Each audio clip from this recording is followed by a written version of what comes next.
We're rolling.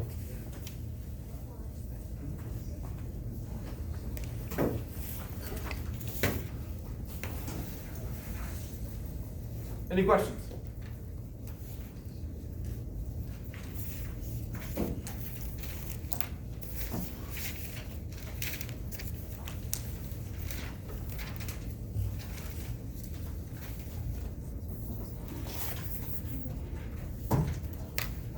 Is anyone about to come up with a question? Oh, sorry. I've never heard such language before. I have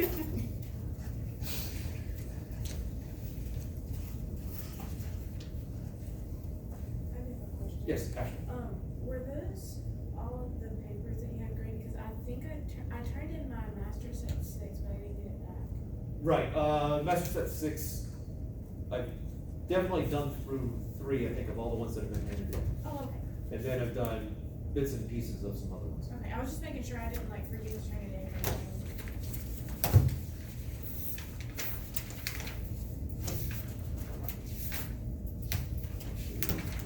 Nope, I got it right here. It's not graded, but Okay, yeah. I do have it.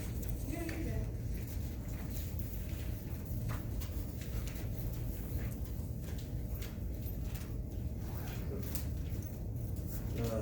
Too many distractions. Here are a couple of them that I started grading and then stopped.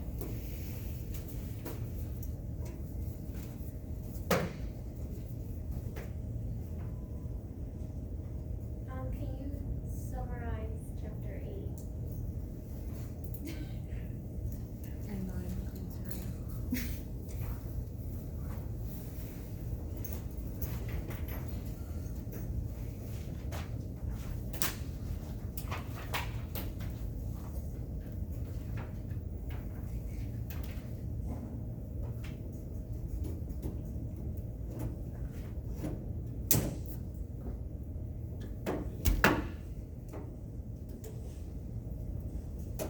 There you go.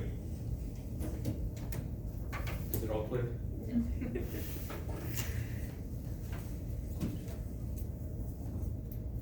All right, so let's see what we can do about putting a nail in chapter 8, 9, and 10. See how far we can get.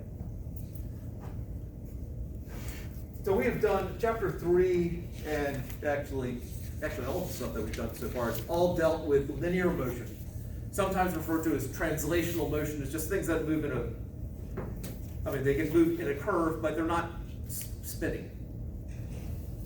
Now we get to deal with spinning. So let's start out with at least a basic thing. How many of you have dealt with radians before?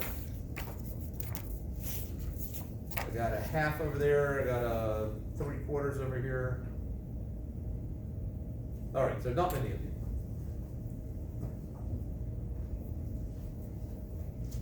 Let's start back with the Babylonians.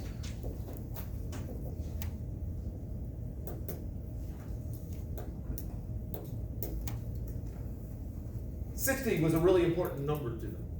And if you think about it, and actually there's a lot of things that go into 60. It's divisible by 1, 2, 3, 4, 5, 6, 10, 12, 15, 20, 30, and 60. It's divisible by a whole lot of stuff, which makes the math easier. And they also attributed some special relationship to the equilateral triangle. Actually, I think a lot of the shapes where all the sides are the same length and all the angles, the internal angles are the same, and significance. But if you take a triangle here and then associate the specialness of something of that symmetry and the number 60, you can throw a 60 into each corner, which we now call degrees. And the sum of the angles of a triangle add up to 180 degrees. You can, matter of fact, you can take 6 triangles.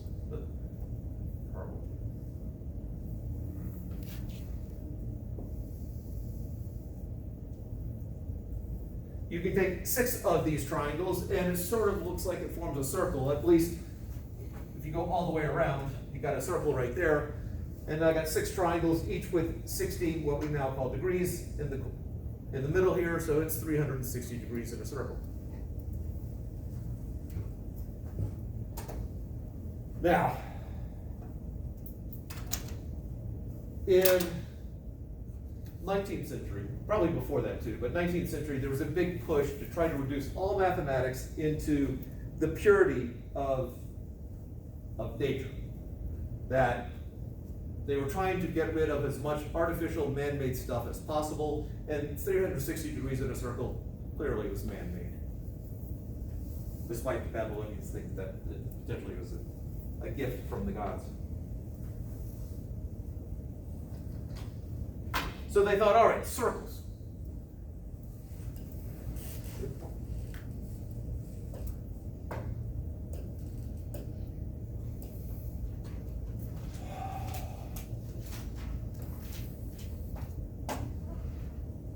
What is one characteristic of all circles, besides they're round?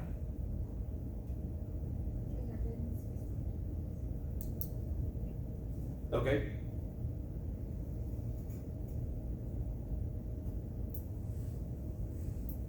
What is something all circles have? A radius? Yeah, they all got a radius.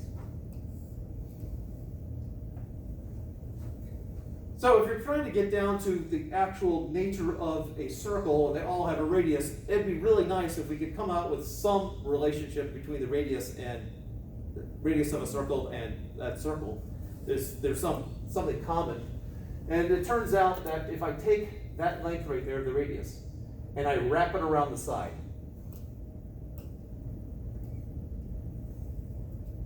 so that length right there is the same as the radius, that this angle then is the same for every single circle. And that angle was called 1 radian.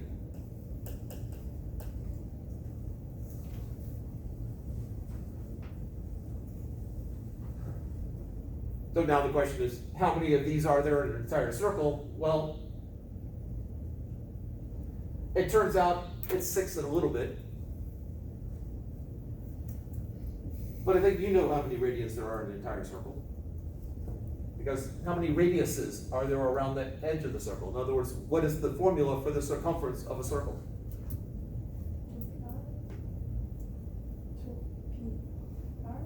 2 pi r? Okay. Circumference of a circle is 2 pi r, which means I got 2 pi radiuses going around, which means I got 2 pi radians going around. And so 360 degrees is equal to 2 pi radians.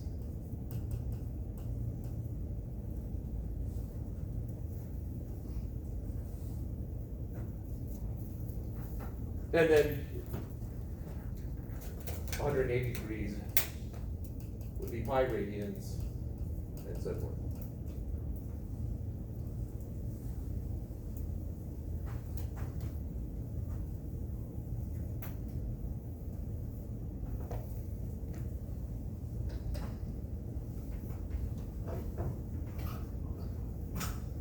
Now, one of the reasons I introduced radians now is that if you think about the common units, or the standard units, so the standard unit for velocity or speed, or the magnitude of velocity or speed, what's the standard international unit?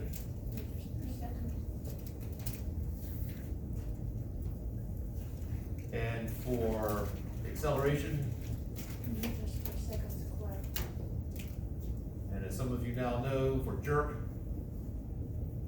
Meters per second cubed. snap,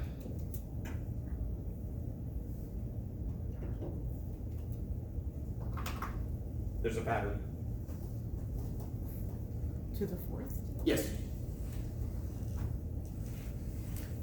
And let's go ahead and finish it off. Crackle, 5th. and then pop.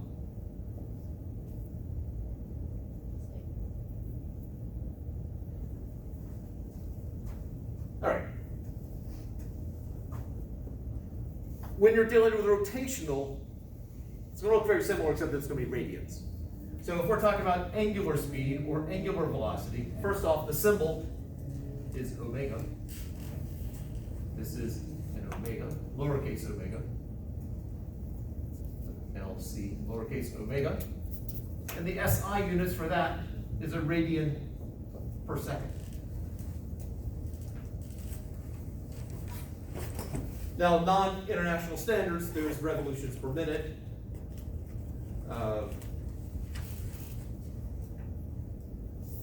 Let's go, revolutions.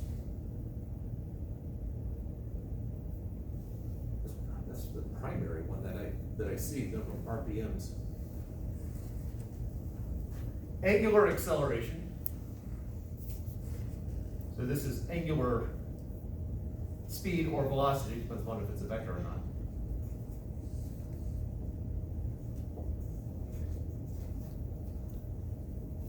This is angular acceleration.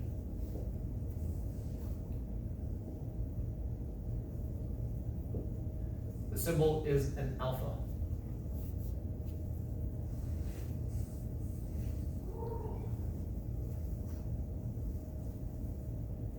So I want to take a shot at what the international standard unit is. Radians per second squared. Absolutely.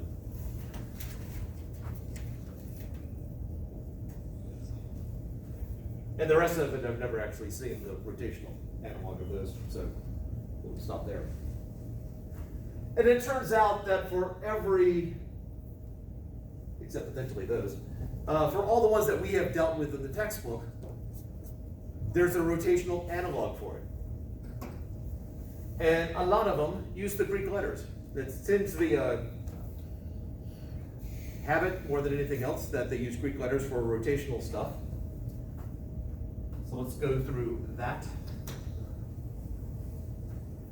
Any questions so far before I start erasing stuff?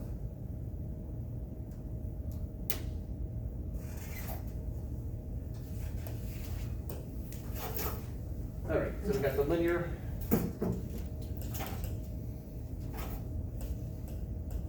/ translational. And then we have the angular / rotational.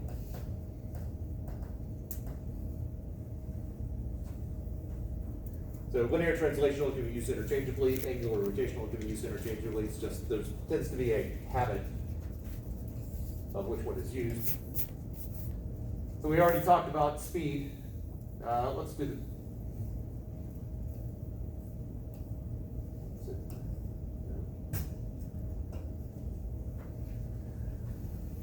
we'll do the vector pieces of it. So velocity and angular velocity.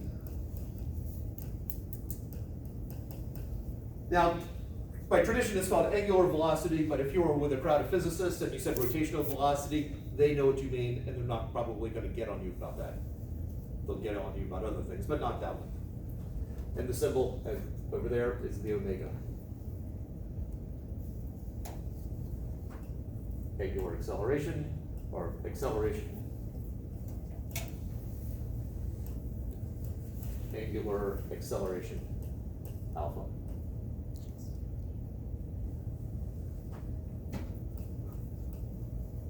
Position. When you're dealing with rotating, what would be an equivalent or an analog of position? And angle. Check.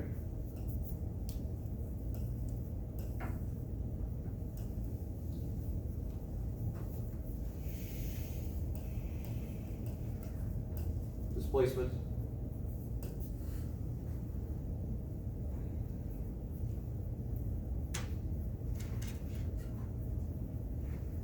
What would be the rotational equivalent of displacement? Angular displacement. Yeah.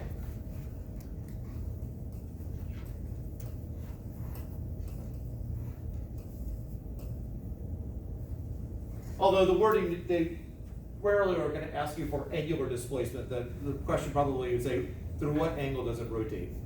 And it's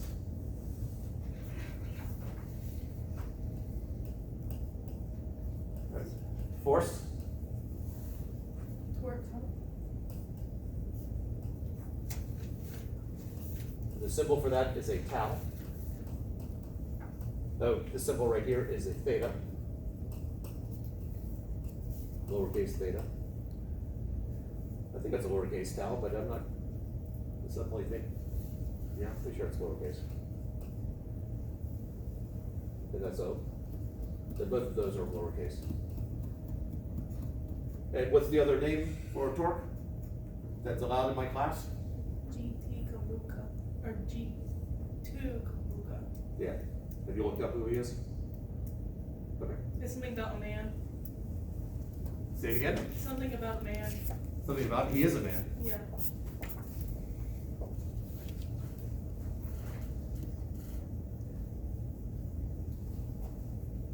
the symbol for torque, can it just be an arrow?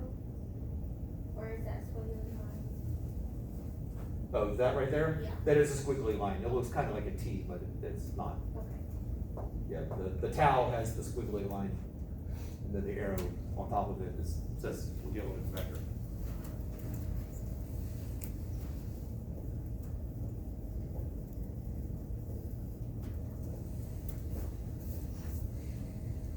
And this will not work over here.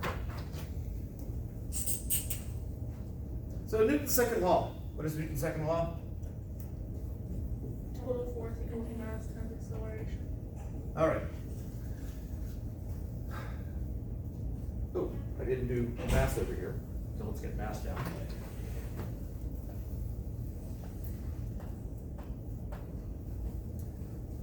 The rotational analog of mass. So there's two names. I tend to call it moment of inertia, but rotational inertia, as in the video, it's fine. And they decided to get away from the Greek tradition, and they just went with the letter I.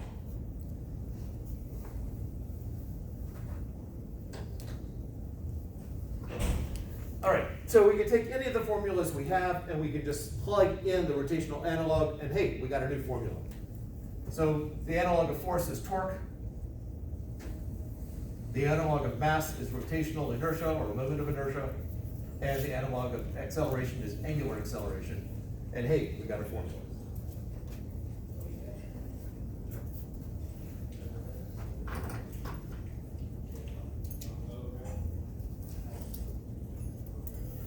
If an object is in equilibrium, up till now, up through chapter 7, what were the three things that were true if something is in equilibrium? Force equals 0. That'd be the total. Acceleration is 0 and changing velocity is 0.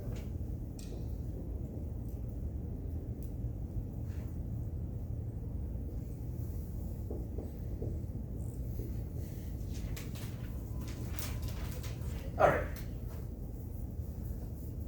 We now should stick an adjective in front of it. This is linear equilibrium, or translational equilibrium. Typically, if you just use the word without a descriptor in front, you're talking about linear. So if you talk about momentum, it's generally linear momentum you're talking about, unless context might dictate otherwise. But we now have to bring in the fact that there's also something known as rotational equilibrium.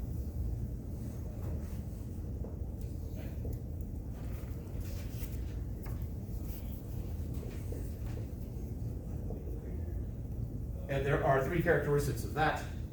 If any one of these is true, the other two must be true, just like with linear. The rotational equilibrium, what do we got? The torque is 0. That would be the total torque. And that would be Newton meters. Or Acceleration 0. radians per second squared. And And changing that angular velocity.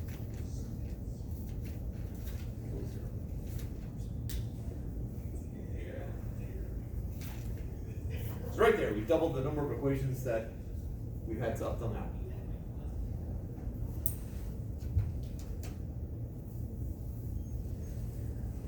So let's just do problems side by side. I want to keep that up for now, so I'll squeeze it in early here.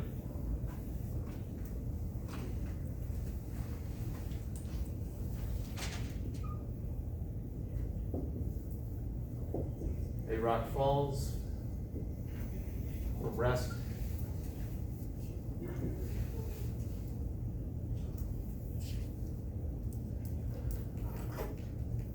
Awkwardly worded.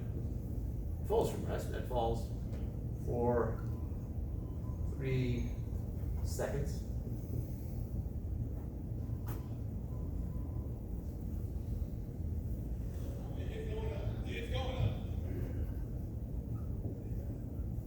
It accelerates. We'll just. It falls for 3 seconds. How far does it fall?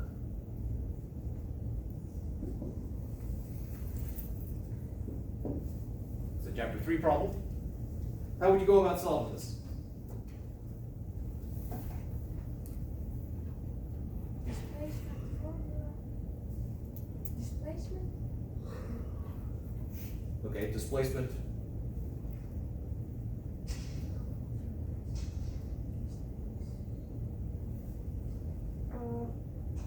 Like 1/2 AT squared. And Yes. then Right, so the distance it falls, 1/2 AT squared.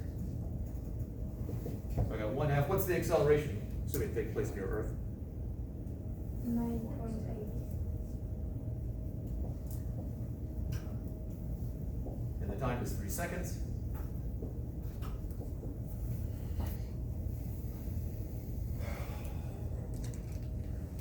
Should have picked nicer numbers.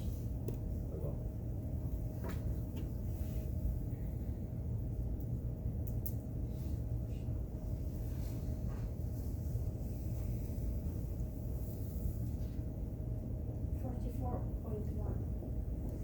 Units?